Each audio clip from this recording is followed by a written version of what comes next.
My mother tried everything to exclude me from their Japan trip because her new family likes me more than her. Now she's getting a taste of her own medicine. My mom, Linda, married Frank when I was 17, and I gained two stepbrothers, Tom, who was 16, and Bobby, who was 14. Frank worked in finance and had this beautiful house with a pool and a game room in the basement. The weird thing was Frank and the boys actually liked me from day one. Frank would ask about my day at school and really listen. Tom and Bobby included me in everything, like I'd always been their sister. We'd play basketball in the driveway, and Frank would join us after work. Linda would watch from the window looking annoyed. At first I thought she was just adjusting to the blended family thing, but it got worse.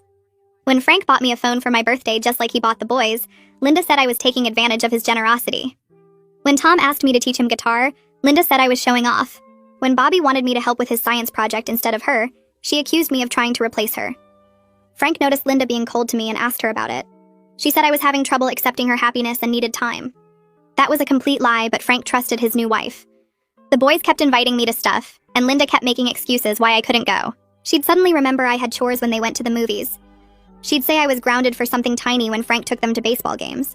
She'd claim I was sick when they went out to dinner. I'd find out later when the boys asked why I didn't come. The Japan trip was Frank's idea for our first family vacation. He announced it at dinner, and the boys started planning everything we'd do together. Linda smiled and said it would be perfect for the four of them. Frank corrected her and said 5, all of us. Linda's face twitched, but she agreed. For 3 months, we planned as a family.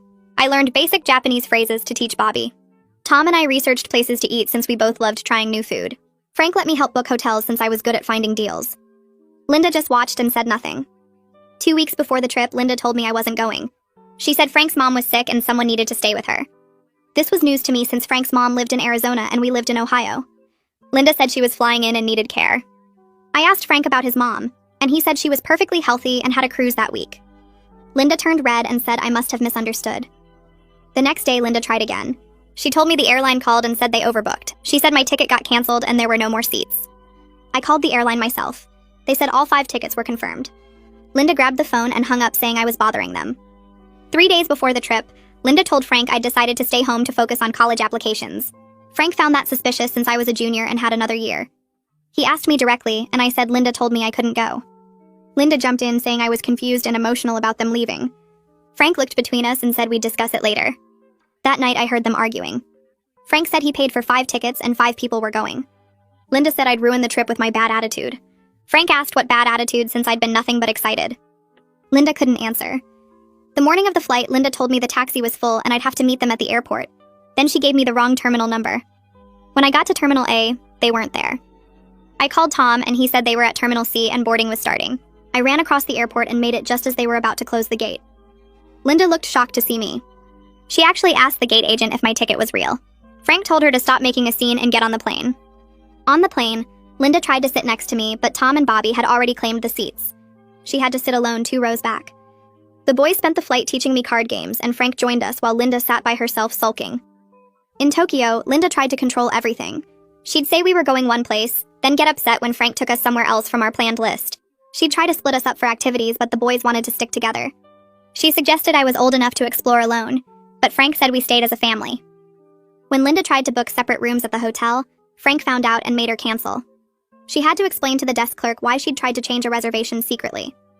At the robot restaurant, Linda told the host we were a party of 4. I held up my ticket and said 5.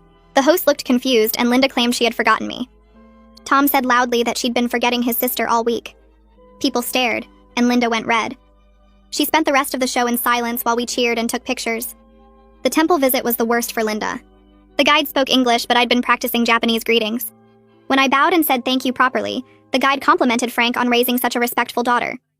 That's when my mother lost it.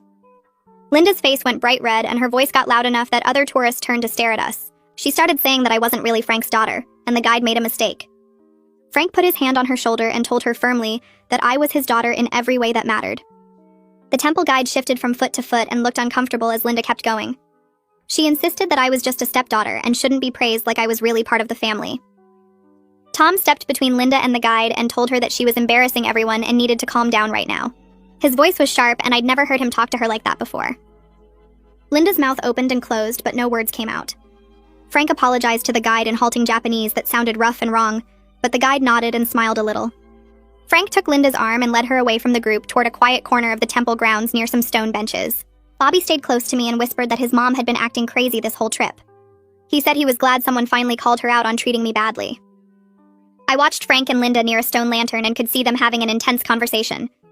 Linda gestured wildly with her hands, and her face was still red. Frank's posture got stiffer and more rigid with his arms crossed over his chest.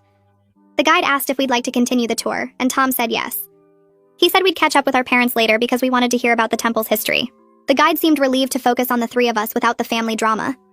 She led us down a stone path toward the main building and started explaining how old everything was. I practiced more Japanese phrases with Bobby and tried to remember the ones I'd been teaching him on the plane. The guide complimented my pronunciation and said I had a good ear for the language. That made me feel proud despite the awful scene Linda just caused. Bobby pointed at different statues and asked questions about what they meant. Tom took pictures with his phone and made jokes about how we'd remember this trip forever. When we finished the tour and met back up with Frank and Linda near the entrance, my mother's eyes were red like she'd been crying. Her face was set in this tight, angry expression with her jaw clenched. Frank thanked the guide again and pulled out some bills to tip her. The guide bowed and thanked him and gave me a small smile before she left. Frank said we were heading back to the hotel because we all needed to talk as a family. The taxi ride back was completely silent except for Bobby trying to make small talk about what we saw at the temple.